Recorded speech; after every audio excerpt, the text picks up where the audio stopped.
D news ముందుగా headlines. ప్రతి ఒక్కరూ క్రీడల్లో రాణించడం వల్ల ఎంతో ఆరోగ్యంగా ఉంటారన్న జెన్కో రిటైర్డ్ అధికారి మెహర్ బాబు, పాపులర్ షూమార్ట్ అధినేత కోటేశ్వరరావు.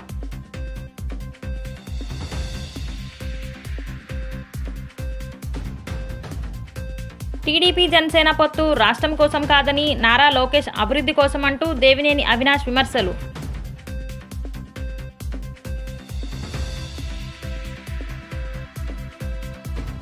బ్యాంకింగ్ ఉద్యోగాల పెన్షన్ స్కీమ్ను నేటి వరకు ఆధునీకరణ చేయలేదని అన్న ఏఐబీఆర్ఎఫ్ జాతీయ అధ్యక్షులు ఎంఎస్ దేశపాండే. ప్రతి ఒక్కరూ క్రీడల్లో రాణించడం వల్ల ఎంతో ఆరోగ్యంగా ఉంటారని జెన్కో రిటైర్డ్ అధికారి మెహర్ బాబు, పాపులర్ షూమార్ట్ అధినేత కోటేశ్వరరావు తెలిపారు. జాతీయ స్థాయిలో జరిగిన పోటీల్లో ప్రతిభ కనపరిచిన అథ్లెటిక్లను ఆదర్శంగా తీసుకొని క్రీడారంగంలో ఉన్నత స్థానంలో నిలవాలని కోరారు. నగరంలోని Indira Gandhi municipal స్టేడియంలోని master athletics association Krishna జిల్లా కార్యక్రమంలో నేషనల్ స్థాయిలో జరిగిన అథ్లెటిక్ పోటీలలో ప్రతిభ కనపరిచిన క్రీడాకారులను సన్మానించారు. మహారాష్ట్ర పూణేలో నిర్వహించిన జాతీయ స్థాయి మాస్టర్ అథ్లెటిక్స్ అసోసియేషన్ ఆధ్వర్యంలో ఈ క్రీడా పోటీలు జరిగాయి. ఆంధ్రప్రదేశ్ తరపున కృష్ణా జిల్లా నుండి 18 మంది క్రీడాకారులు పాల్గొనడంతో జాతీయ స్థాయిలో మెడల్స్ సాధించిన 7 క్రీడాకారుల ప్రతిభను గుర్తిస్తూ కృష్ణా జిల్లా మాస్టర్ అథ్లెటిక్ అసోసియేషన్ ఆధ్వర్యంలో సన్మానించారు. ఈ కార్యక్రమంలో ఏపీ జిన్కో రిటైర్డ్ అధికారి మెహర్ బాబు, పాపులర్ షూమార్ట్ అధినేత కోటేశ్వరరావు, కృష్ణా జిల్లా మాస్టర్ అథ్లెటిక్స్ అసోసియేషన్ కార్యదర్శి ప్రసాదరావు మాట్లాడుతూ ఆరోగ్యంగా ఉండాలంటే మంచి ఆహారంతో పాటు ప్రతి ఒక్కరికి క్రమం తప్పకుండా వ్యాయామం ఎంతో అవసరమని చెప్పారు. నిత్యం ఉల్లాసంగా ఉత్సాహంగా ఉండటానికి ప్రతి ఒక్కరూ క్రీడల పట్ల మక్కువతో ఉండాలని పేర్కొన్నారు. 60 సంవత్సరాలు పైబడిన వారందరూ పౌష్టిక ఆహారం తీసుకోవటం వల్ల ఆరోగ్యంతో పాటు దృఢత్వంగా ఉంటారని చెప్పారు. తోటి వారికి సహాయపడే గుణం ప్రతి ఒక్కరూ అలవర్చుకోవాలని సూచించారు. ఈ కార్యక్రమంలో కృష్ణా జిల్లా మాస్టర్ అథ్లెటిక్ అసోసియేషన్ ప్రతినిధులు పాల్గొన్నారు. కృష్ణా జిల్లా మాస్టర్స్ అథ్లెటిక్ అసోసియేషన్ తరఫున ఇండియా లెవెల్ జరిగినటువంటి మహారాష్ట్ర పూణేలో జరిగినటువంటి అథ్లెట్స్ కృష్ణా జిల్లా నుంచి 18 మంది వెళ్ళారు. అందులో 7 మెడల్స్ వచ్చినవి. ఆ మెడల్స్ కార్యక్రమం ఈరోజు మన మెహర్ గారి ద్వారా కోడి సారు, అట్లాగే మన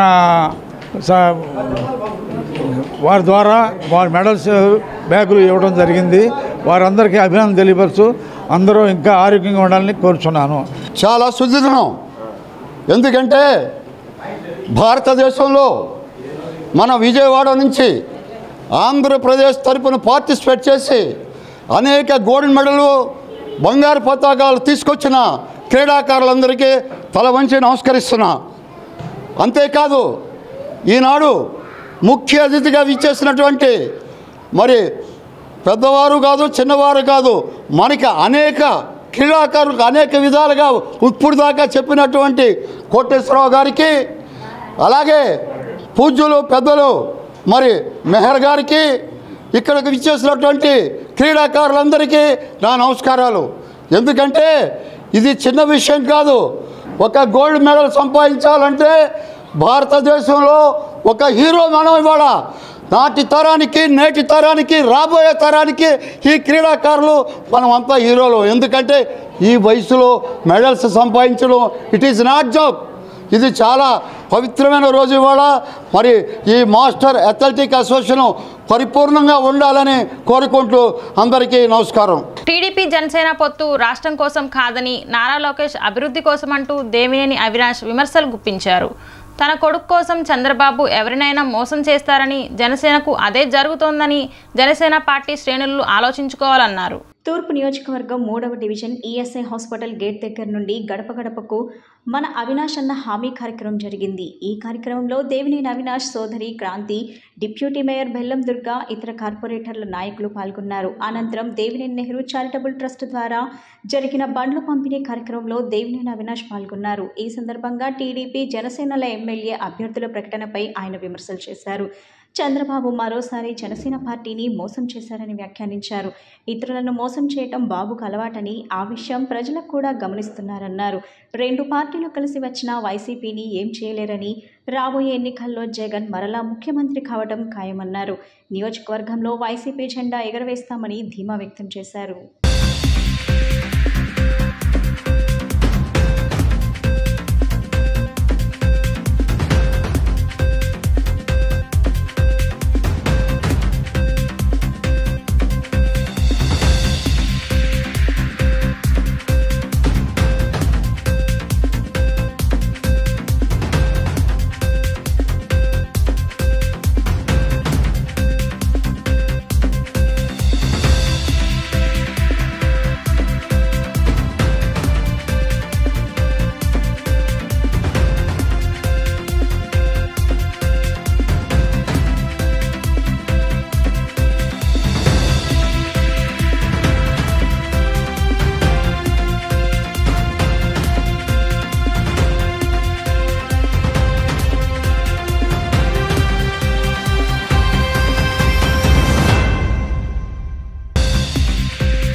3వ డివిజన్లో సోదరిమణి డివిజన్ కార్పొరేటర్ ప్రవళిక గారు ఒక నాయకత్వంలో ప్రతి ఇంటికి గారా ఈ యొక్క 5 సంవత్సరాల్లో జగన్మోహన్ రెడ్డి గారు ఒక నాయకత్వంలో జరిగిన అభివృద్ధి కార్యక్రమాలు, సంక్షేమ కార్యక్రమాల గురించి వివరించడానికి, అదేవిధంగా రేపు రాబోయే రోజుల్లో ఒక హామీగా, అవినాష్ హామీగా చేయబోయే కార్యక్రమాలన్నీ గారు వివరించడానికి ఇంటింటికి గారా మా సోదరిమణి దేవినేని క్రాంతి గారు, అదేవిధంగా మరొక సోదరిమణి నగర డిప్యూటీ మేయర్ బెల్లం దుర్గా గారు, సోదరులు డివిజన్ కార్పొరేటర్ అమర్ గారు, 3వ డివిజన్ ముఖ్య వైఎస్ఆర్సీపీ నాయకులు కానివ్వండి, కార్యకర్తలు కానివ్వండి, అదేవిధంగా జగతి గారు కానివ్వండి, ఇలాగా అందరూ గారా ఈ కార్యక్రమంలో పాల్గొని ప్రతి ఇంటికి గారా వెళ్ళి 5 సంవత్సరాలు జగన్మోహన్ రెడ్డి గారు చేసిన సంక్షేమ అభివృద్ధి కార్యక్రమాలతో పాటు ఈరోజు 3వ డివిజన్కి సంబంధించిన 5కి జీవనోపాధి నిమిత్తం దాదాపుగా 2 లక్షల రూపాయలు విలువ చేసే తోపుడు బళ్ళు గారా ఈరోజు అందజేస్తాం గారా జరిగింది. అదేవిధంగా ముఖ్యమంత్రి సహాయ నిధి కింద 9వ డివిజన్, 6వ డివిజన్, 5వ డివిజన్కి సంబంధించి దాదాపుగా 2,50,000 రూపాయలు ముఖ్యమంత్రి సహాయ నిధి కింద డబ్బులు గారా ఈరోజు పేద ప్రజానికానికి అందజేస్తాం జరిగింది. టీడీపీ జనసేన పొత్తు రాష్ట్ర అభివృద్ధి గురించి కాదు, పవన్ కళ్యాణ్ గారి అభివృద్ధి గురించి గారా కాదు, కేవలం నారా లోకేష్ అభివృద్ధి గురించే ఈ జనసేన టీడీపీ పొత్తు అనేది జరుగుతుంది. చంద్రబాబు కోరిక ఏంటి? రాష్ట్రాన్ని అభివృద్ధి చేయాలన్న కోరిక లేదు, లేకపోతే మళ్ళీ అధికారంలోకి వచ్చి ప్రజానికానికి సంక్షేమ పథకాలు అందిద్దామనే కోరిక లేదు. కేవలం ఎందుకు పనికిరాని పార్టీ, తెలుగుదేశం పార్టీ నాయకులే, కార్యకర్తలే వద్దనుకుంటున్న నారా లోకేష్ని గతంలో ఏ విధంగా అయితే మంత్రిగా చేశారో మళ్ళీ ఏదో ఒక రకంగా జనసేన పార్టీని మోసం చేసి, వాళ్ళకి అబద్ధాలు చెప్పి, రాష్ట్రంలో ప్రజానికానికి అబద్ధాలు చెప్పి ప్రజానికాన్ని మోసం చేసి మళ్ళీ నారా లోకేష్ని ఏదో ఒక రకంగా ముఖ్యమంత్రి స్థానంలో కూర్చోబెడతామే ఈరోజు చంద్రబాబు ఒక నైజం అని చెప్పి ఈరోజు రాష్ట్ర ప్రజానికం అందరి గారు గుర్తుపెట్టుకోవాలి. మీ అందరి గారు గుర్తే ఉంటుంది, గత 5 సంవత్సరాలు చంద్రబాబు అధికారంలో ఉన్నప్పుడు సన్ రైజ్ స్టేట్ అన్నారు. సన్ రైజ్ స్టేట్ అని సూర్యుడు కాదు, సన్ అంటే చంద్రబాబు దృష్టిలో నారా లోకేష్ని ఏదో విధంగా రైజ్ చేయాలి అని చెప్పని 23 స్థానాలు పరిమితం అయిపోయారు. మళ్ళీ ప్రజానికం గారు మాకు కర్మ నారా లోకేష్ వద్దు, మళ్ళీ మాకు మంచి చేస్తే జగన్మోహన్ రెడ్డి గారికి కావాలని చెప్పని రేపు తెలుగుదేశం పార్టీకి 23 స్థానాలు ఇచ్చే పరిస్థితి గారు లేదు అని చెప్పని ఈ సందర్భంగా చెప్పుకుంటున్నాం. దేవినేని నెహ్రూ గారి ట్రస్ట్ ద్వారా 5 తోపుడు బళ్ళు ఇవ్వడం జరిగింది. దానికి ముఖ్య అతిథులుగా మా యొక్క తూర్పు నియోజకవర్గ ఎమ్మెల్యే అభ్యర్థి అయిన శ్రీ దేవినేని అవినాష్ గారు, స్థానిక కార్పొరేటర్ ప్రవళిక గారు, మరి 6వ డివిజన్ కార్పొరేటర్ అమర్ గారు, మరి స్థానిక పెద్దలు, మహిళా నాయకులు అందరం కూడా పాల్గొనడం జరుగుతుంది. ఒక పక్క అవినాష్ గారి సోదరి క్రాంతి గారు ప్రతి గడపకి ఈ యొక్క ప్రాంతం తిరగటం జరుగుతుంది. మరో పక్క ఈ యొక్క ట్రస్ట్ ద్వారా ఎవరైతే వారి జీవనోపాధికి సహాయ నిధిగా అడగటం అవినాష్ గారిని, మరి వారి కోసం ఈరోజు 5 బళ్ళు ఇవ్వటం జరిగింది. ఈరోజు నిన్న మనం చూసుకుంటే రానున్న రోజుల్లో జగన్ గారి చేసే ప్రతిదీ కూడా ఈరోజు ప్రతి గుమ్మానికి గడప ద్వారా వెళ్తున్నాం. ప్రతి ఒక్కరు కూడా ఆదరిస్తూ, మరీ ముఖ్యంగా వైఎస్ఆర్ ప్రభుత్వం ఎలా ఉందంటే ప్రతి మహిళ కూడా మేకు మళ్ళీ జగనన్న కావాలి, ఇలాంటి సంక్షేమ పథకాలు ఇస్తున్నారు. మరి అభివృద్ధి చూస్తే తూర్పు నియోజకవర్గంలో అవినాష్ గారు వచ్చినాక ఎంత అభివృద్ధి జరిగిందో ప్రతి ఒక్కరికి కూడా పాంప్లెట్ ద్వారా మేము అన్నీ కూడా ఇవ్వటం జరుగుతుంది, నేరుగా చూస్తాం జరుగుతుంది. ప్రతి మహిళ కూడా దీవిస్తున్నారు. నిన్న ఏదైతే వారు సీట్ అనౌన్స్ చేస్తుందో ఈరోజు మేము గడప వెళ్తే మహిళ అంటున్నారు. ఈ ఇన్నాళ్ళు 10 ఏళ్ళు కూడా ఆయన మొహం చూసింది లేదు, ఈ 5 ఏళ్ళు కూడా కనీసం ఎమ్మెల్యేగా ఉండి కూడా బయటికి రానోడు మళ్ళీ ఆయనకి ఎమ్మెల్యే సీట్ ఇవ్వడం అనేది చాలా సిగ్గుచేటని ఆ యొక్క పార్టీని కూడా తిట్టే విధంగా ప్రతి మహిళ కూడా, ఎందుకంటే ప్రాంతంలోని ఈఎస్ఏ దగ్గర నుంచి ఈరోజు దేవినేని అవినాష్ గారి ఆధ్వర్యంలో మీ అవినాష్ అన్న హామీ పత్రం పట్టుకొని మేనిఫెస్టోలో భాగంగా ప్రతి ఒక్కళ్ళు కూడా ప్రతి గడపకి కూడా వెళ్తూ వారి కుటుంబ సభ్యులు శ్రీమతి దేవినేని క్రాంతి గారు ప్రతి గుమ్మం కూడా వెళ్ళడం జరిగింది.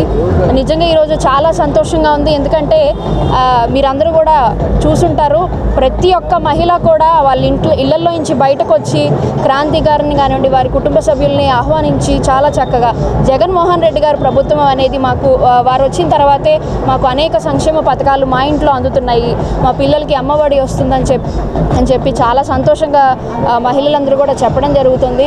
మరి జగన్మోహన్ రెడ్డి గారు ప్రభుత్వం వచ్చిన తర్వాత దేవినేని అవినాష్ గారి ఆధ్వర్యంలో నియోజకవర్గంలో తూర్పు నియోజకవర్గంలో 650 కోట్ల వ్యయంతో అభివృద్ధి, మరీ ముఖ్యంగా 3వ డివిజన్లో 24,68,00,000తో ఈరోజు అభివృద్ధి కార్యక్రమాలు, అంటే అవినాష్ గారు వచ్చిన తర్వాత ఆయన చేతుల మీదుగా 3వ డివిజన్లో 5గురికి వారి జీవనోపాధి నిమిత్తము ఇస్త్రీ బళ్ళు, తోపుడు బళ్ళు దేవినేని నెహ్రూ గారి చారిటబుల్ ట్రస్ట్ ద్వారా పంపిణీ చేయడం జరుగుతుంది. ఈరోజు దేవినేని నెహ్రూ గారి సోదరిమణి అవినాష్ గారి సోదరిమణి క్రాంతి గారితో పాటు 3వ డివిజన్లో పర్యటన చేయడం జరిగింది. అండి మా హస్బెండ్ రాజు అండి. హిప్ ఆపరేషన్ అయ్యి ఒక 6 మంత్స్ బ్యాక్ అయ్యింది. ఎటువంటి ఇన్సూరెన్స్లు మాకు లేవు. సీఎం రిలీఫ్ ఫండ్ ద్వారా ఎంతగానో కృషి చేసి మాకు ఈ చెక్కును అందజేసిన దేవినేని అవినాష్ గారికి కృతజ్ఞతలు తెలియజేస్తున్నాను. 6వ నెంబర్ డివిజన్ అయిన అమర్నాథ్ గారు కూడా ధన్యవాదాలు తెలియజేసుకుంటూ విరమించుకుంటున్నాను. బ్యాంకింగ్ రంగంలో 30 ఏళ్ల క్రితం ప్రవేశపెట్టిన ఉద్యోగుల పెన్షన్ స్కీమ్ను నేటి వరకు నవీకరణ చేయలేదని ఏఐబీఆర్ఎఫ్ జాతీయ అధ్యక్షులు ఎస్ఎం దేశపాండే, ప్రధాన కార్యదర్శి షర్బత్ చాంద్ జైన్ తెలిపారు. విశ్రాంత ఉద్యోగులకు ఆరోగ్య భద్రత కల్పించాల్సిన బాధ్యత బ్యాంకులకు ఉందని, ఆరోగ్య బీమా అన్ని క్యాడర్ ఉద్యోగులకు ఇవ్వాలని కోరారు. నగరంలోని మాకినేని బసవపున్నయ్య విజ్ఞాన కేంద్రంలో ఆంధ్రప్రదేశ్ బ్యాంక్ రిటైరీస్ ఫెడరేషన్ ఏపీబీఆర్ఎఫ్ రాష్ట్ర మహాసభను నిర్వహించారు. ఏఐబీఆర్ఈ జాతీయ అధ్యక్షులు ఎస్ఎం దేశపాండే, ప్రధాన కార్యదర్శి షర్బత్ జైన్, సంయుక్త ప్రధాన కార్యదర్శి K Viswanath Naik, deputy general secretary NSN Reddy, APBRF chairman MB Shankarrao, అధ్యక్షులు బీవీవి కొండలరావు, ప్రధాన కార్యదర్శి ఎల్లారావు, ఉపాధ్యక్షులు జగన్మోహన్ రావు తదితరులు పాల్గొన్నారు. ఈ సందర్భంగా ఎస్ఎం దేశపాండే, షర్బత్ చాంద్ జైన్ మాట్లాడుతూ తమ సంఘంలో 2.5 లక్షల మందికి పైగా సభ్యులు ఉన్నారని, దేశవ్యాప్తంగా 23 రాష్ట్ర యూనిట్లు ఉన్నాయని చెప్పారు. బ్యాంకింగ్ రంగంలో పెన్షన్ స్కీమ్ నవీకరణ 30 ఏళ్ల నుంచి జరగలేదని, దీనిపై ఏఐబీఆర్ఎఫ్ పోరాడుతోందని అన్నారు. ప్రభుత్వంలో చర్చలు జరుపుతున్నామని, పెన్షన్ నవీకరణ బదులు పరిహారం గురించి వారు ప్రతిపాదించారని, దానికి సంబంధించిన పూర్తి సమాచారం రాలేదన్నారు. I am SM Deshpande. I am President of All India Bank Retirees Federation. I came from Pune today along with my General Secretary Sri S.C. Jain, who has come from Indore.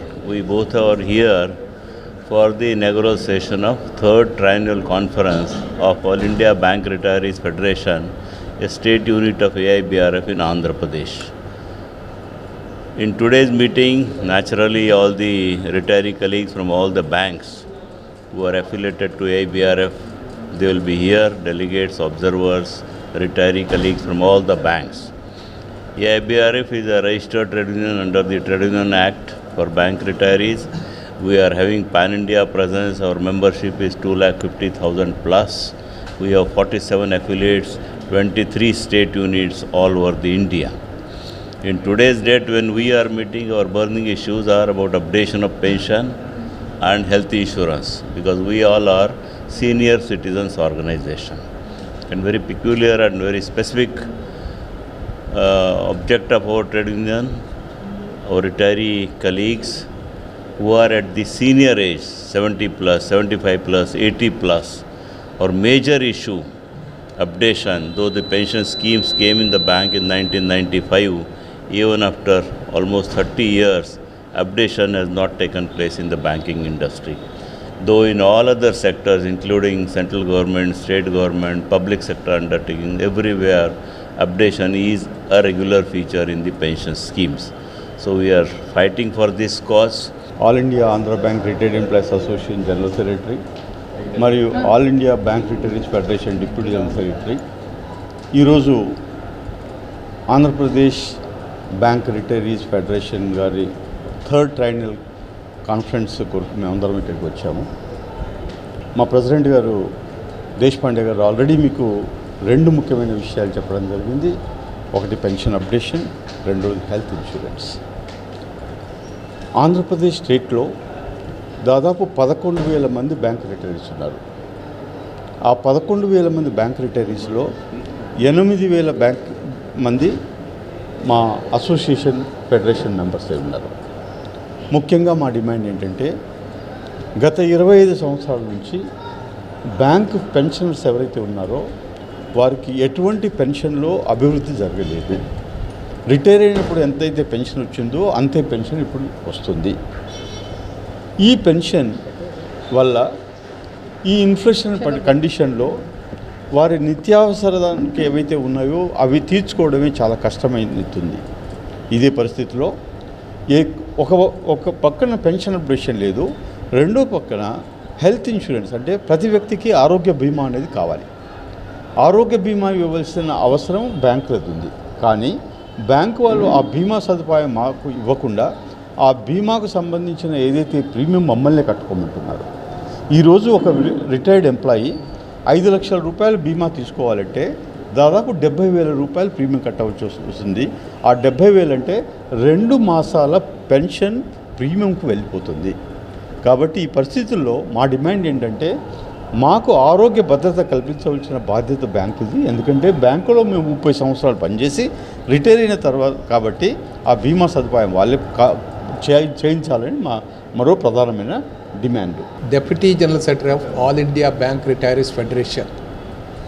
We are here along with our General Secretary Mr. S.C. Jain, President Mr. Deshpande, our Deputy General Secretary Mr. N.S.N. Reddy and myself and other leaders to attend the 3rd state level conference of All India Bank Retirees Federation, Andhra Pradesh State Unit. We represent more than 10,000 bank retirees and we are today very, very unhappy because our pension is not revised since last about 30 years. We are entitled to get it. We have been demanding it for last more than 30 years. In central government it is given, in state government it is given, in Reserve Bank it is given, in NABARD it is given. We are kept out of this pension updation. Our demand is we are entitled, we are rightfully entitled. It is due to be given to us and it has to be given. For this, if it is not given, our central committee has decided that we will take recourse to agitation steps to achieve it. We are only waiting for details of an ex-gratia scheme being thought of by IB and the UFU. Once we get full details, we will decide our future course of action. Thank you. 4వ రోజు అదిత్ సింగ్ నగర్లో CPM జనసంకారావం జరిగింది. ఈ కార్యక్రమంలో CPI, Congress, Aam Aadmi పార్టీల నేతలు పాల్గొని మద్దతు తెలిపారు. ప్రభుత్వ విధానాల వ్యతిరేకరిస్తూ ప్రజలు పెద్ద ఎత్తున నినాదాలు చేశారు. పాదయాత్రకు అడుగడుగునా ప్రజలు స్వాగతం పలికారు. ఈ సందర్భంగా తమ సమస్యలను విన్నవించుకున్న స్థానిక ప్రజానికం. అనంతరం జరిగిన సభలో వక్తలు ప్రసంగించారు.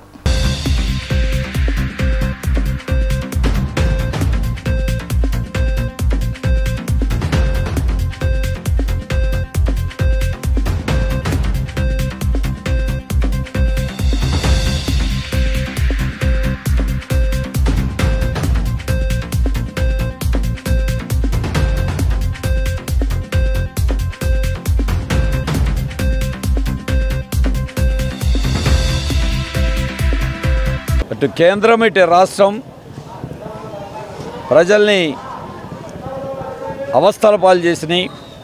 విజయవాడ నగరంలో గెలిచినటువంటి నాయకులు కానీ ప్రభుత్వాలు కానీ అసమర్థులుగా మిగిలిపోయారు.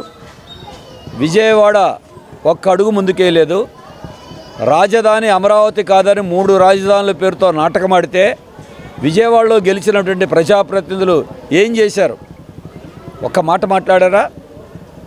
కనీసం విజయవాడ ప్రజల వాణి అక్కడ వినిపించారా? అంటే మీ పదవుల కోసం విజయవాడ నగరాన్ని, ఈ ప్రాంత అభివృద్ధిని మీరు బలి చేస్తారా? మీరు విజయవాడని కాపాడలేనటువంటి ప్రజాప్రతినిధులు ఉండేంత, ఉండకపోతే ఏంటి? విజయవాడలో కార్పొరేషన్కి నిధులు రావాలి, ఎన్నో మాటలు చెప్పారు, హామీలు ఇచ్చారు. ఇదిగో 100 కోట్లు 200 కోట్లు అని. కార్పొరేషన్ డబ్బునే ప్రభుత్వం వాడేసుకుంది అభివృద్ధి రకరకాల కార్యక్రమాల పేరుతో. కనీసం మేయర్ గారు అడగరు, ఎమ్మెల్యేలు అడగరు, ఇక అధికార పార్టీ నాయకులు అడగరు. ఏం జరిగినట్టు? అంతకుముందు చంద్రబాబు నాయుడు గారు ప్రభుత్వం ఉన్నప్పుడు అదే, వైసీపీ ప్రభుత్వం ఉన్నప్పుడు అదే. మేము సవాల్ చేస్తున్నాం, విజయవాడలో తెలుగుదేశమైన వైసీపీ పాలనలో అభివృద్ధి కార్యక్రమాలు విజయవాడ నగరానికి గుర్తింపు తెచ్చేవి, విజయవాడ నగర ప్రజలకి మేలు చేసే ఒక్క భారీ ప్రాజెక్ట్ అయినా ఏమైనా ఉందా చూపించండి. మురుగు కాలువలు కట్టడానికి 460 కోట్లు వస్తే 9 ఏళ్ళు అయితే ఇవాళకి సగం కూడా ఖర్చు పెట్టలేదే. మీరు దీన్ని ఏమనాలి? అసమర్థత అంటారా, సమర్థత అంటారా? ఇదే కాదు, విజయవాడలో ఉన్న కార్మికులకి పనులు లేవు, ఇసుక లేదు, వ్యాపారాలు లేవు. వ్యాపారుల దగ్గర చెత్త పన్ను, ఇంటి పన్ను, ట్రేడ్ లైసెన్సు ఇలా వేధించడం తప్ప ఏం చేశారు? ఏ రంగం బాగుపడింది విజయవాడలో? ఆ సమస్యలని తెలుసుకొని రాబోయేటటువంటి కాలంలో ఆ సమస్యల పరిష్కారానికి చేపట్టినటువంటి సిపిఎం చేపట్టినటువంటి జనశంకారావానికి సిపిఐ సంపూర్ణ మద్దతు ఇస్తూ ఉంది. నగర ప్రజానీకానికి ఈ సందర్భంగా విజ్ఞప్తి చేసేది, ముఖ్యంగా గడిచినటువంటి 10 సంవత్సరాలుగా ఈ రాష్ట్రాన్ని, మన నగరాన్ని ఆర్థికంగా కుదేలు చేసినటువంటి బీజేపీ విధానాన్ని నిరసించాల్సినటువంటి అవసరం ఉంది. ఈ రాష్ట్రానికి ప్రత్యేక హోదా ఇస్తామన్నారు, ప్రత్యేక హోదా లేదు. ప్రతి వారి అకౌంట్లో కూడా 15 లక్షలు వేస్తామన్నారు. సంవత్సరానికి 2 కోట్ల ఉద్యోగాలు ఇస్తానన్నటువంటి బీజేపీకి ఈ రోజున మద్దతు కాగుతున్నటువంటి టీడీపీ, జనసేన పార్టీలను కూడా ఈ రోజున ఇంటికి సాగనంపాల్సినటువంటి అవసరం ఉందని చెప్పి ప్రజానికానికి విజ్ఞప్తి చేస్తా ఉన్నాం. చట్టసభల్లో నోట్లతోటి ఓట్లు కొనుగోలు చేసుకొని రాబోయేటటువంటి కాలంలో అధికారంలోకి చూసేటటువంటి వారికి బుద్ధి చెప్పి ప్రజా సమస్యల మీద ప్రతిబింబించేటటువంటి కమ్యూనిస్టులకి అవకాశం కల్పించాలని చెప్పి నగర ప్రజానికానికి విజ్ఞప్తి చేస్తూ ఉన్నాం. 2014లో తిరుపతి వెంకన్న సాక్షిగా మనకి ప్రత్యేక హోదా ఇస్తాన్ని ప్రామిస్ చేసిన మోడీ గారు ఇప్పటివరకు కూడా ఆ ఊసలేదు, పైగా అది ముగిసిన అధ్యాయం అంటున్నారు. కానీ ఈరోజు చూస్తే అయోధ్య రాముడి పేరు మీద ఓట్లు అడుక్కోవటానికి సిద్ధపడ్డారు.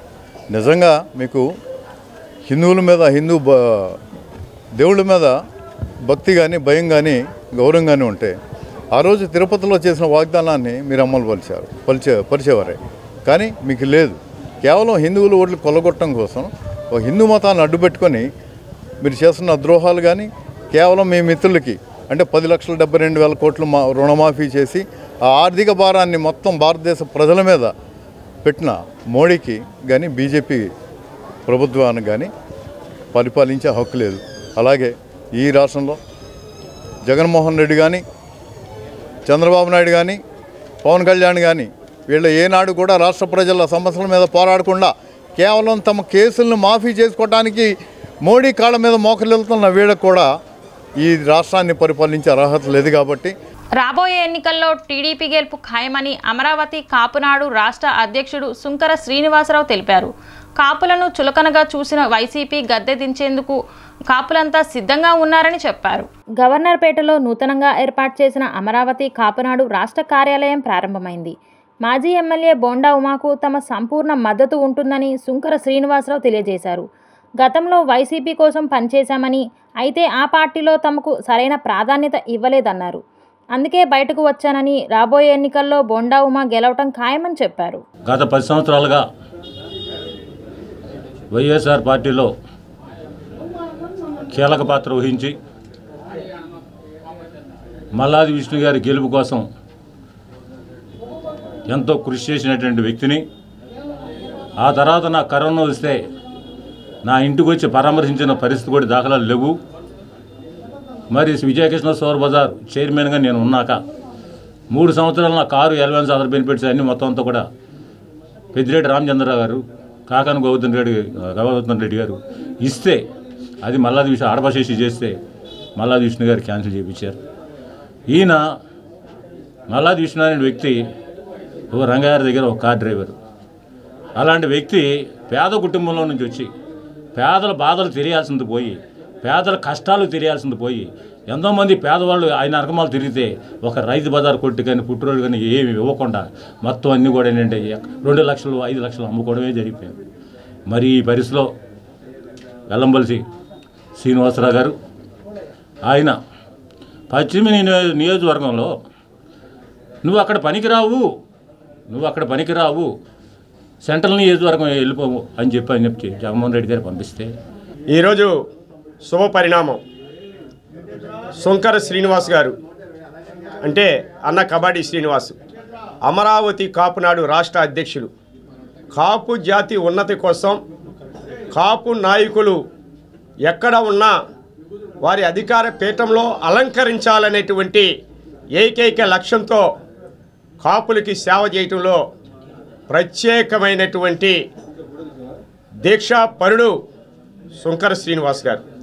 ఆనాడు వంగవీటి మోహన్ రంగా గారు వదకుని ఆయన గురువుగారు, ఆయన నమ్మిన సిద్ధాంతాలు లక్ష్యాల కోసం 34 సంవత్సరాల క్రితం కసాయి కత్తుల కుట్రకి బలైన ఆయన లక్ష్యాలని సిద్ధాంతాలు నేటి వరకు కూడా ముందుకు తీసుకుపోతున్నటువంటి నిజమైన వంగవీటి మోహన్ రంగారావు గారి ఆశయాలకి లక్ష్యాలకి వారసుడు మన కబడ్డీ శ్రీను అన్న. ఆయన ఈనాడు జరుగుతున్నటువంటి పరిణామాల మీద పరిస్థితుల మీద మనసు ఆందోళన కలిగింది. రాష్ట్ర కార్యాలయం విజయవాడలో సెంట్రల్ నియోజకవర్గంలో జరగడం అనేది మరి అందరికీ కూడాను అభినందనీయం. ముఖ్యంగా ఈ రోజున కాపునాడు ఏ పార్టీకి వ్యతిరేకం కాదు, ఏ కులానికి కూడా వ్యతిరేకం కాదు, అనుకూలం కాదు. కాపుల యొక్క భవిష్యత్తు కోసం మేము అందరికీ కూడా కాపు వ్యక్తులు ఎక్కడ ఉన్నా సరే గెలిపించడానికి బీసీ, ఎస్సీ, ఎస్టీ, మైనారిటీ సామాజిక వర్గాలన్నింటినీ కూడా కలుపుకొని రాష్ట్ర అభివృద్ధి కోసం, రాష్ట్ర భవిష్యత్తు కోసం మేమందరం కూడా కంకణం కట్టుకున్నాం. ఆఫీస్ ప్రారంభోత్సవానికి ఇచ్చేసిన రాష్ట్ర వ్యాప్తంగా ఇచ్చేసిన కాపు, బలిజ మైనార్టీ నేతలకు, బీసీ మైనార్టీ నేతలకు నాకు అభినందనలు తెలియజేస్తున్నాను. అలాగే ఇప్పుడు ఇక పూర్తిగా ఇక్కడి నుంచి జనసేన, టీడీపీ రాష్ట్ర వ్యాప్తంగా అభ్యర్థులకు రాష్ట్ర కాపునాడు తరపున మా మద్దతు తెలియజేస్తున్నాం. అలాగే జర్నలిస్టులపై ఆంధ్ర రాష్ట్ర వ్యాప్తంగా జర్నలిస్టులపై దాడిని తీవ్రంగా ఖండిస్తున్నాము. ఎన్నికలు కూడా రాకముందే ఓటమి భయంతో జగన్ ముందే చేతులెత్తేశారని మాజీ ఎమ్మెల్యే బోండా ఉమా విమర్శించారు. సింగిల్ డిజిట్ స్థానాల్లో అయినా గెలవని జగన్ అడ్డదారులు తొక్కుతున్నట్లు ఆయన ఆరోపించారు.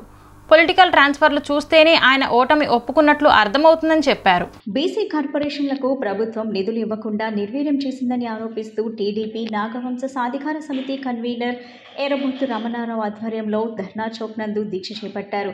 ఈ కార్యక్రమంలో టీడీపీ నేతలు Bonda Uma, Nagulveera, MSP, Janasena party central incharge Vamsi తదితరులు పాల్గొని సంఘీభావం తెలిపారు. ఈ సందర్భంగా వారు మాట్లాడుతూ జగన్ హయాంలో రాష్ట్రంలో అన్ని వర్గాల ప్రజలు నష్టపోయారని చెప్పారు.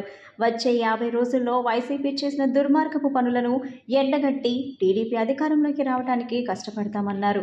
బడుగు బలహీన వర్గాలు ధీమాగా ఉండాలంటే టీడీపీ, జనసేన ప్రభుత్వాలు రావాలని కోరారు. బీసీ సబ్ప్లాన్ నిధులు, బీసీ కార్పొరేషన్ల నిధులు తీసివేసి వారి ఉసురు పోసుకున్నారన్నారు. అందరినీ నయవంచన చేసిన వ్యక్తి జగన్ అని మండిపడ్డారు.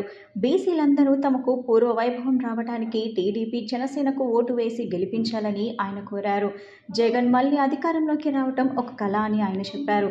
అనంతరం ఎర్రబోతు రమణారావు మాట్లాడుతూ బీసీ కార్పొరేషన్లు ఏర్పాటు చేశామని గొప్పలు చెప్పుకునే జగన్ ప్రభుత్వం వారికి ఎన్ని నిధులు కేటాయించిందో చెప్పాలని డిమాండ్ చేశారు.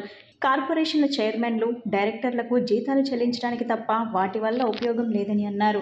లక్షలాది రూపాయలు జీతాలు తీసుకుంటున్న చైర్మన్లు, డైరెక్టర్లు బీసీలకు అన్యాయం చేస్తున్నారు, కానీ వాళ్ళకి న్యాయం చేయటం లేదన్నారు. జగన్ ప్రభుత్వం చేస్తున్న దుర్మార్గపు పాలనకు వ్యతిరేకంగా నేడు బీసీల తరపున ఇక్కడ దీక్ష చేపట్టినట్లు చెప్పారు. నాగవంశీలకు అన్ని రంగాల్లో ప్రాధాన్యత ఇవ్వాలని ఆయన కోరారు. రాష్ట్రంలో సార్వత్రిక ఎన్నికలు 50 రోజుల సమయం ముందే జగన్మోహన్ రెడ్డి చేతులెత్తేశాడు. వైఎస్ఆర్ కాంగ్రెస్ పార్టీ చేతులెత్తేసింది. ఓటమిని ఒప్పుకున్నాడు జగన్మోహన్ రెడ్డి. కాస్తో కూస్తో గౌరవప్రదమైనటువంటి స్థానాలు గెలవటం కోసం, కనీసం సింగిల్ డిజిట్ నుంచి ఒక 20 సీట్లను గెలవటం కోసం ఇవాళ జగన్మోహన్ రెడ్డి ప్రయత్నం చేస్తున్నాడు. దాంట్లో అనేకమైనటువంటి అడ్డదారులు తొక్కుతూ ఉన్నాడు. ఇవాళ ఇన్ఛార్జీలు అన్నారు, కోఆర్డినేటర్లు అన్నారు, మళ్ళా ఇవాళ వైవి సుబ్బారెడ్డి ఇవాళ వాళ్ళందరూ ఎమ్మెల్యే క్యాండిడేట్లు కాదని మాట్లాడుతూ ఉన్నారు. అంటే ఎమ్మెల్యేలని రాజకీయ ట్రాన్స్ఫర్లు చేశారు. బలమైనటువంటి అభ్యర్థులు లేరని వేరే ఊర్ల నుంచి వేరే నియోజకవర్గాలు తీసుకొచ్చారు. వేరే జిల్లాల నుంచి ఎక్కడో చిత్తూరు జిల్లాలో చెవిరెడ్డి భాస్కర్ రెడ్డికి ఒంగోలు ఎంపీ ఇచ్చారు. అంటే మరి జోగి రమేష్ అనేవాడు కృష్ణా జిల్లా నుంచి ఎన్టీఆర్ జిల్లాకు మార్చారు. అంటే ఏ విధంగా జగన్మోహన్ రెడ్డికి ఓటమి భయం పట్టుకుందో ఈ రాజకీయ ట్రాన్స్ఫర్లే, పొలిటికల్ ట్రాన్స్ఫర్లే అర్థమవుతూ ఉన్నాయి. ఈరోజు 50 రోజుల ముందే చేతులెత్తేసిన వైసీపీకి గుణపాఠం చెప్పాలి. ప్రజలందరూ కూడా ఆలోచన చేయాలి. ఈ రాష్ట్రం 5 సంవత్సరాల జగన్మోహన్ రెడ్డి అవినీతి పరిపాలనలో అన్ని రకాలుగా నష్టపోయాం, అన్ని రకాలుగా దెబ్బతింది రాష్ట్రంలో ప్రతి పేద కుటుంబం కూడా జగన్మోహన్ రెడ్డి అవినీతి వల్ల ఎఫెక్ట్ అయింది, దెబ్బతింది. మళ్ళీ రాబోయే రోజుల్లో 50 రోజుల్లో జరిగే ఎన్నికల్లో ఈ రాష్ట్రాన్ని సక్రమమైన మార్గంలో అభివృద్ధి పథంలో తీసుకెళ్లేది ఒక్క చంద్రబాబు, పవన్ కళ్యాణ్ గారే. ఖచ్చితంగా జనసేన, తెలుగుదేశం పార్టీ కూటమి అధికారంలోకి రావాలి. కార్పొరేషన్లు వేశారని చెప్పి ఎంతో గొప్పగా చెప్పుకుంటా ఉన్నారు. కానీ 5 ఏళ్ళు పూర్తయినా సరే ఇంతవరకు కూడా ఒక్క రూపాయి కూడా కేటాయించలేదు. ఆ కార్పొరేషన్ చైర్మన్లకి ఈ 40 నెలల్లో మరి 30 లక్షల రూపాయల గౌరవవేతనం, డైరెక్టర్లకేమో 6 లక్షల రూపాయల గౌరవవేతనం వచ్చిందే తప్ప ఏమీ చేయలేదు.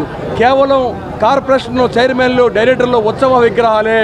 మీ జాతీయ ప్రయోజనాలను మరి జగన్ రెడ్డి దగ్గర తాకట్టు పెట్టారు తప్ప కేవలం మీ 13 మంది డైరెక్టర్లకి, ఒక చైర్మన్ గారికి లక్షలాది రూపాయలు మరి మీరు జీతాలు తీసుకుంటున్నా ఉన్నారు. అలానే ప్రోటోకాళ్ళు, దర్శనాలు చేసుకుంటున్నారు, మీరు సన్మానాలు చేసుకుంటున్నారు తప్ప మీ జాతి పేరు చెప్పుకొని మీరు చైర్మన్గా, డైరెక్టర్లుగా ఎన్నికయ్యి మరి మీరు లబ్ధి పొందారు తప్ప మీ జాతీయ ప్రయోజనాలు ఎక్కడ కూడా మీరు నెరవేర్చలేదని చెప్పేసి దానికి నిరసనగా బీసీ కార్పొరేషన్ 56 కార్పొరేషన్లకు నిధులు కేటాయించాలి, వారి స్థితిగతులని మరి మెరుగైనటువంటి పరిపాలన అందించాలనే ఉద్దేశంతో ఈరోజు తెలుగుదేశం పార్టీ, జనసేన, ఇతర పక్షాలుగా మేము ఇక్కడ ధర్నా చేస్తూ ఉన్నాం. ఏదైతే నాగవంశుల సాధిత కమిటీ ఆధ్వర్యంలో జరుగుతున్న ధర్నాకి ఈరోజున జనసేన పార్టీ తరఫున పూర్తి మద్దతు తెలియజేస్తున్నాం.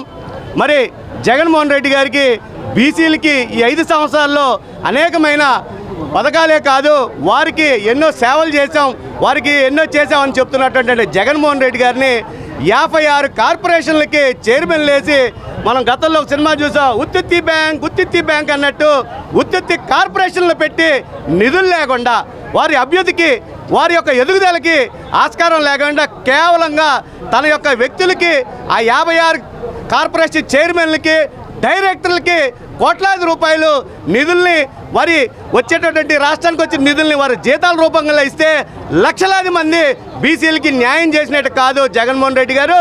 ఏదైతే ఆ యొక్క కార్పొరేషన్లకి మీరు కోట్లాది రూపాయలు నిధులు కేటాయిస్తారో అప్పుడు ఆ యొక్క బీసీలకి న్యాయం చేసినట్టు. నా ఎస్సీలు, ఎస్టీలు అని చెప్పుకునే జగన్ దళితుల కోసం ప్రవేశపెట్టిన అనేక సంక్షేమ పథకాలను నిర్వీర్యం చేశారని టీడీపీ పశ్చిమ నియోజకవర్గ నేత ఎంఎస్ బేగ్ ఆరోపించారు. దళితుడైన డాక్టర్ సుధాకర్ మాస్క్ అడిగినందుకు పోలీసుల చేత కొట్టించి ఆత్మహత్య చేసుకునే విధంగా చేసిన ఘటనను ఇంకా దళితులు మరవలేదని చెప్పారు. రాబోయే ఎన్నికల నేపథ్యంలో తాడేపల్లిగూడెంలో దళితులకు పెద్దపీట వేస్తూ టీడీపీ, జనసేన ఉమ్మడి మేనిఫెస్టో విడుదల చేయనుందని ప్రకటించారు. బాబు రావాలి, రాష్ట్రం బాగుండాలని ఆకాంక్షిస్తూ టీడీపీ పశ్చిమ నియోజకవర్గ నేత ఎంఎస్ బేగ్ పెజ్జోనిపేటలోని ఆర్సీఎం చర్చ్ వద్ద ప్రత్యేక ప్రార్థనలు చేశారు. మేరీమాత స్వరూపం వద్ద కొవ్వొత్తులు వెలిగించి ప్రార్థనలు చేశారు. అనంతరం బేగ్ మాట్లాడుతూ దళితులకు అధిక ప్రాధాన్యత ఇస్తూ సీట్లు కేటాయించారని చెప్పారు. మొదటి నుండి టీడీపీ దళితులకు పెద్దపీట వేస్తుందని చెప్పారు. జగన్ ప్రభుత్వంలో దళితులకు అన్యాయం జరిగిందని, అనేక సంక్షేమ పథకాలు రద్దు చేశారని ఆరోపించారు. దళిత సామాజిక వర్గ నేతలను ఇబ్బందులు పెట్టడమే కాక వారిపైన ఎస్సీ, ఎస్టీ అట్రాసిటీ కేసులు పెట్టించారని అన్నారు. దళిత డ్రైవర్ను హత్య చేసి డోర్ డెలివరీ చేసి ఘటనలు ఈ రాష్ట్రంలో జరుగుతున్నాయని చెప్పుకొచ్చారు. నిన్న మా తెలుగుదేశం పార్టీ జాతీయ అధ్యక్షులు శ్రీ నారా చంద్రబాబు నాయుడు గారు, అలాగే జనసేన పార్టీ అధ్యక్షులు శ్రీ పవన్ కళ్యాణ్ గారు మీడియా సమావేశం పెట్టి 99 అసెంబ్లీ నియోజకవర్గ స్థానాలకి అభ్యర్థులను ప్రకటించడం జరిగింది. నిన్న జరిగిన ఈ సమావేశంలో మనమందరం చూసింది ఒక మంచి కలయిక, ఒక మంచి అనుబంధం, తెలుగుదేశం పార్టీ జనసేన పార్టీ సఖ్యత, ఐక్యత, ఇవన్నీ మనం నిన్న చూసాం. ఏ రకంగా ప్రజలు ఈరోజు ఆంధ్ర రాష్ట్రంలో ఒక మంచి పరిపాలన రావాలి, రాష్ట్ర అభివృద్ధి రావాలి, సంక్షేమం కూడా జరగాలి, అది కేవలం ఒక తెలుగుదేశం పార్టీ జనసేన పార్టీ ఉమ్మడి ప్రభుత్వంతో సాధ్యమని చెప్పి బలమైన నమ్మకంతో నిన్న ఒక 99 మందిని లిస్టుని ఏర్పాటు విడుదల చేయడం జరిగింది. అయితే దాంట్లో మనం అందరం చూడాల్సింది ఏంటంటే దళితులకి ఎక్కువ ప్రాధాన్యత ఇస్తూ సుమారు 22 సీట్లు కానీ ఇవ్వడం జరిగింది. మొదటి నుంచే తెలుగుదేశం పార్టీ దళితులకు అండగా ఉండే పార్టీ, దళిత సామాజిక వర్గానికి అభివృద్ధి చేయాలనే కృషితో ముందుకు తీసుకెళ్లిన పార్టీ. కాబట్టి మొదటి నుంచే తెలుగుదేశం పార్టీకి దళితులందరూ కూడా మద్దతు తెలుపుతూ వచ్చారు. అయితే మనం గత 5 సంవత్సరాలుగా ఈ యొక్క జగన్మోహన్ రెడ్డి వైఎస్ఆర్ కాంగ్రెస్ పార్టీ అధికారంలో వచ్చాక దళితుల మీద ఏ రకంగా అన్యాయం జరిగింది, దళితు వెనకబడిపోవడానికి కారణాలు ఏమున్నాయని చెప్పి కూడా మేమందరం చూసాం. సుమారు 27 పథకాలు దళితులకు సంబంధించిన పథకాలని తొలగించడం జరిగింది. ఎస్సీ ఎస్టీ సప్లాన్ని కూడా దాంట్లో భాగంగా తీసేయడం కూడా జరిగింది. విదేశీ విద్య లాంటి పథకం దాన్ని కూడా తీసేయడం జరిగింది. ఒక్క లోను లేకుండా దళితులు కూడా గత 5 సంవత్సరాల్లో అన్యాయం అనేది మనం చూస్తూ ఉన్నాం. అంతేకాదు దళిత సామాజిక వర్గానికి చెందిన దళితుల నాయకులందరూ కూడా ఇబ్బంది పెట్టి వాళ్ళ మీద ఎస్సీ ఎస్టీ కేసులు పెట్టి బంధించి చివరికి చాలా సామాన్యులైన డాక్టర్ సుధాకర్ గారిని కూడా కేవలం ఒక మాస్క్ అడిగారని చెప్పి అమరావతి ఉద్యమంలో పోలీసులతో కొట్టించి మరి అలాంటి వ్యక్తిని ఆత్మహత్య చేసుకునే విధంగా అతని మీద ఒత్తిడి తీసుకొచ్చిన ప్రయత్నం చేసింది జగన్మోహన్ రెడ్డి సర్కార్. ఈ నెల 27వ తేదీ సాయంత్రం నుంచి 18వ డివిజన్లో వైసీపీ తూర్పు ఇన్ఛార్జ్ దేవినేని అవినాష్ గడప గడపకు పాదయాత్ర జరుగుతోందని స్థానిక corporator YCP floor leader Satyanarayana తెలిపారు. వైసీపీ హయాంలో జరిగిన అభివృద్ధి సంక్షేమాన్ని వివరిస్తూ పాంప్లెంట్లను పంచుతున్నామన్నారు. రాణిగారి తోటలోని వైసీపీ కార్యాలయంలో ఏర్పాటు చేసిన విలేకరుల సమావేశంలో ఫ్లోర్ లీడర్ వెంకట సత్యనారాయణ మీడియాతో మాట్లాడారు. వైసీపీ హయాంలో జరిగిన అభివృద్ధి ఇప్పటికే ప్రజలందరికీ తెలుసని, టీడీపీ హయాంలో ఏ విధంగా పాలన ఉండేది ప్రజలు గమనించాలని కోరారు. ప్రతిపక్షంలో ఉన్నప్పుడు జగన్ ఇచ్చిన హామీ మేరకు కృష్ణలంక రిటైనింగ్ వాల్ నిర్మించామని చెప్పారు. తూర్పు నియోజకవర్గంలో 650 కోట్ల అభివృద్ధి పనులు జరిగాయని వివరించారు. మంగళవారం నుంచి డివిజన్లో గడప గడపకు పాదయాత్ర జరుగుతుందని చెప్పారు. స్థానిక ప్రజలు ఇది గమనించి వైసీపీకి అండగా ఉండాలని ఆయన కోరారు. టీడీపీ నేతలకు గట్టి బుద్ధి చెప్పాలని ఆయన సూచించారు. అందరికీ నమస్కారం. ఈరోజు మా ఈ పత్రికా సమావేశంలో నాతో పాటు మా డివిజన్ ప్రెసిడెంట్ బుచ్చారెడ్డి గారు, సీనియర్ వైసీపీ నాయకులు కొమ్మన్ నాయక్ గారు, సీనియర్ వైసీపీ నాయకులు దడ్డా అంజిరెడ్డి గారు పాల్గొన్నారు. సమావేశం యొక్క ముఖ్య ఉద్దేశం ఎల్లుండి మంగళవారం నాడు సాయంత్రం 4 గంటలకి మాదన్ శెట్టి శేత వీధిలో ఉన్న వినాయకుడి గుడి దగ్గర నుంచి తూర్పు నియోజకవర్గ వైసీపీ ఇన్ఛార్జ్ మరియు తూర్పు నియోజకవర్గ వైసీపీ అభ్యర్థి శ్రీ దేవినేని అవినాష్ గారు ఈ రోజున జగన్మోహన్ రెడ్డి గారి నాయకత్వంలో రాష్ట్రంలో జరుగుతున్న అభివృద్ధి సంక్షేమం, దాంతోపాటు డివిజన్లో జరుగుతున్న అభివృద్ధి సంక్షేమం ప్రజలందరికీ వివరిస్తూ పాంప్లెట్ రూపేణ ప్రతి ఇంటికి వెళ్ళి జరుగుతున్న అభివృద్ధిని సంక్షేమం వివరించడం పాటు రాష్ట్రంలో జరుగుతున్న అభివృద్ధి వాటిలన్నిటినీ విపులంగా ఒక పాంప్లెట్ రూపేణ ప్రతి ఒక్క ఇంటికి పంచడం జరుగుతుంది. కాబట్టి ప్రజలందరూ ఈ విషయాన్ని గమనించగలరని కోరుతున్నాం. అలాగే మీకే తెలుసు ఈ డివిజన్లో జరుగుతున్న అభివృద్ధి సంక్షేమం. దాదాపుగా ఒక 10 కోట్లతో డివిజన్లో రోడ్లు కానీ డ్రైనేజీ కానీ, గత ప్రభుత్వంలో ఆగిపోయిన కళ్యాణ మండపం కానీ, సచివాలయం మెరుగుపరచడం కానీ, పార్కులు కానీ. అందరికీ నమస్కారం. ఈరోజు 18వ డివిజన్లో సుమారుగా ఒక 10 కోట్ల అభివృద్ధితో వాళ్ళ కార్పొరేటర్ గారు సత్యం గారు కార్పొరేటర్ అయిన తర్వాత వాళ్ళ అభివృద్ధి ఎంత దూసకపోతుందంటే ఇక్కడున్న ప్రజానికాన్ని అడిగినా కూడా చెప్తారు.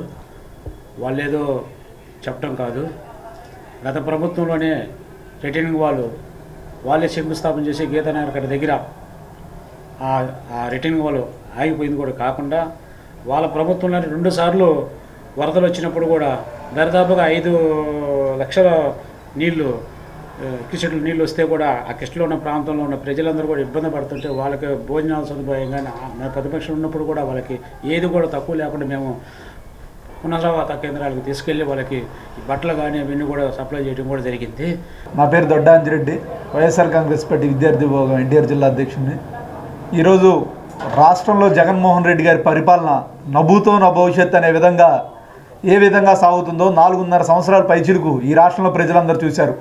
అందులో భాగంగా తూర్పు నియోజకవర్గంలో దేవినేని అవినాష్ గారి నేతృత్వంలో 650 కోట్లతో ఈరోజు అభివృద్ధి జరుగుతుందంటే ముమ్మాటికి అవినాష్ గారి నేతృత్వంలో జరుగుతుంది.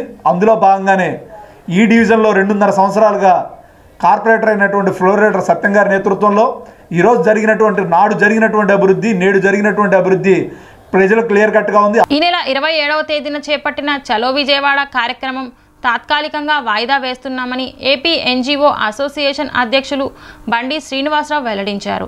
ప్రభుత్వం రాతపూర్వక హామీ ఇవ్వటం వల్ల ఈ నిర్ణయం తీసుకున్నామని తెలిపారు.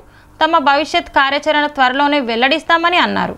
గాంధీనగర్లోని అసోసియేషన్ కార్యాలయంలో ఏర్పాటు చేసిన విలేకరుల సమావేశంలో బండి శ్రీనివాసరావు మాట్లాడారు. ఉద్యోగులపై పెట్టిన కేసులను ఖండిస్తున్నామని, ఈ కేసులకు నిరసనగా ఈ నెల 27న అన్ని కలెక్టర్ కార్యాలయాల వద్ద ఆందోళన చేస్తామన్నారు. మార్చి 31వ తేదీ నాటికి పెండింగ్ బిల్లులు క్లియర్ చేస్తామని ప్రభుత్వం చెప్పిందని, మళ్లీ ప్రభుత్వంతో చర్చలు చేసి సమస్యలు పరిష్కారం కోసం కృషి చేస్తామన్నారు. ఉద్యోగ సమస్యలపై వెనక్కి తగ్గేదే లేదని అన్నారు. ఈనాటి పాత్రికేయ సమావేశానికి ఇచ్చేసినటువంటి ఎలక్ట్రానిక్ మీడియా, ప్రింట్ మీడియా సోదరులందరికీ కూడా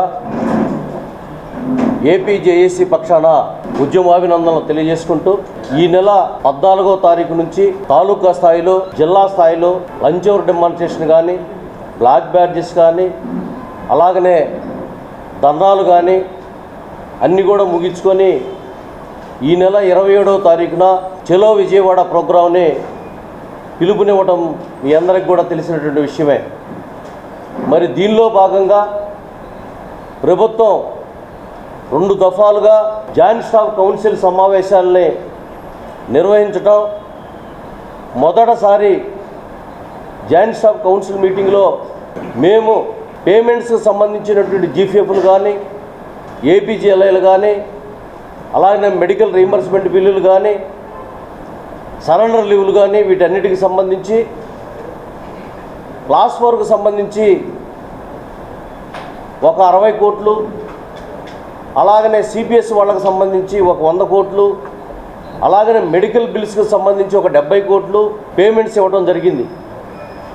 అదేవిధంగా రెండోసారి సమావేశం ఆ రోజు మేము ముఖ్యంగా మాకు 30% ఇంటీరియం రిలీఫ్ ఇవ్వాల్సిందే, అలాగనే మా కాంట్రాక్ట్ ఉద్యోగులు రెగ్యులరైజ్ చేయాల్సిందే, అదేవిధంగా 1/9/2004 ముందు ఉన్నటువంటి సిపిఎస్ ఉద్యోగుల్ని ఓపీఎస్ ఉద్యోగులుగా మార్చాల్సిందే, ఎడిషనల్ క్వాంటమ్ ఆఫ్ పెన్షన్ను తగ్గించినటువంటి దాన్ని ఇవ్వాల్సిందేనని ఆ రోజు గట్టిగా డిమాండ్ చేయడం జరిగింది.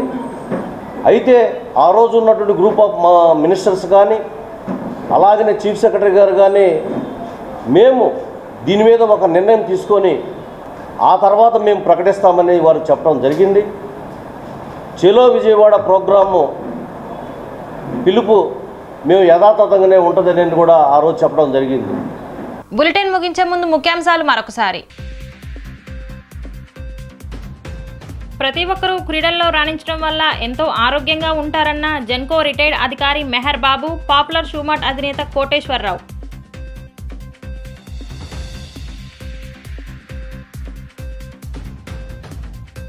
టీడీపీ జనసేన పొత్తు రాష్ట్రం కోసం కాదని నారా లోకేష్ అభివృద్ధి కోసం అంటూ దేవినేని అవినాష్ విమర్శలు.